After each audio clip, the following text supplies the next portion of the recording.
Les tutos de la semaine. On les a trouvés sur le réseau chinois TikTok. Comme sur les autres réseaux sociaux, il y a des tutos beauté. Hi guys, so I'm gonna teach you guys how to get long lashes. Hi guys, so I'm going to teach you guys how to get long lashes. So the first thing you want to do is grab like a piece like this. Particularité de cela, c'est pas vraiment des tutos beauté en fait. Écoutez attentivement. So the first thing you want to do is grab like a piece like this, and the reason why is because if you look up Muslim concentration camps in China, you'll realize that 3 million Muslims have already died. Curl your lashes, obviously. Then you're going to put them down and use your phone that you're using right now to search up what's happening in China, how they're getting concentration camps, throwing innocent Muslims in there, separating their families from each other, kidnapping them, murdering them, raping them. Et regardez, elle a balancé son message et elle reprend son tuto tranquillement. This is another Holocaust, yet no one is talking about it. Please be aware. Please spread awareness. And yeah, so you can grab your lash curler again. Et hop, ni vu ni connu pour éviter de se faire prendre, car on le rappelle, le réseau social est chinois. Ils ont quand même suspendu le compte de la jeune fille provisoirement. Alors de quoi parlent ces ados? Des Ouïghours, c'est une minorité musulmane qui vit dans le nord-ouest de la Chine. Plus d'1 million d'entre eux sont détenus en secret dans ces camps de rééducation qui sont en fait de véritables prisons. Les détenus qui n'ont commis aucun crime sont internés parce qu'ils sont musulmans. Les plus croyants sont forcés de manger du porc et de boire de l'alcool alors que l'islam l'interdit. Et s'ils n'obéissent pas, ils sont torturés. Un vrai système de lavage de cerveau. 他们受到一定的极端思想感染以后，为了就是把自己思想里面的极端思想的感染程度去除。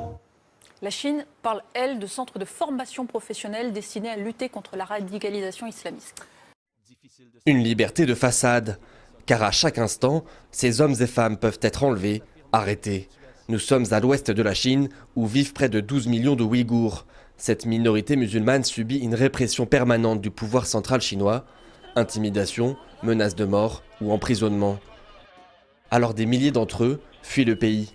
Et même à l'étranger, il n'y a aucune sérénité. Ils sont poursuivis. Rares sont ceux qui acceptent de témoigner à visage découvert. J'ai plus contact avec mes parents et mes familles, ça fait 3-4 ans déjà. Et avant, avec un moyen de social media, WhatsApp, WeChat, tout ça. Maintenant, tout est interdit, même téléphone fixe, on ne peut plus passer. Voici de rares images d'un camp d'intégration. À l'intérieur de ces murs, des centaines de milliers de Ouïghours sont soumis à ce que l'État chinois appelle la transformation par l'éducation. Il faut qu'on leur fasse oublier leur culture, leur langue, et qu'on leur apprenne toute la journée. Et tant qu'ils ne savent pas parler Han, chinois, tant qu'ils ne savent pas ce qu'on leur enseigne tous les jours, les chants, eh bien, ils vont rester dans ces camps. Ça, ce sont les camps ouverts. Dans les camps ouverts, il y aurait 3 millions de personnes. Le pouvoir chinois a également construit des dizaines de camps fermés, de véritables prisons dont il n'existe aucune image, si ce n'est celle qu'on peut obtenir à l'aide d'un satellite. D'après Human Rights Watch, au moins 800 000 Ouïghours y seraient emprisonnés et l'immense majorité d'entre eux n'en sont jamais sortis. Ils ont décimé la société ouïghour. Plus de 10% de la communauté est en prison. Maintenant, si n'importe quel autre gouvernement dans le monde faisait cela, cela créerait de l'indignation, cela ferait la une partout dans les journaux. Mais parce que c'est la Chine, à cause de sa puissance économique, elle est exemptée de critiques. Autre forme d'oppression, la destruction des monuments religieux.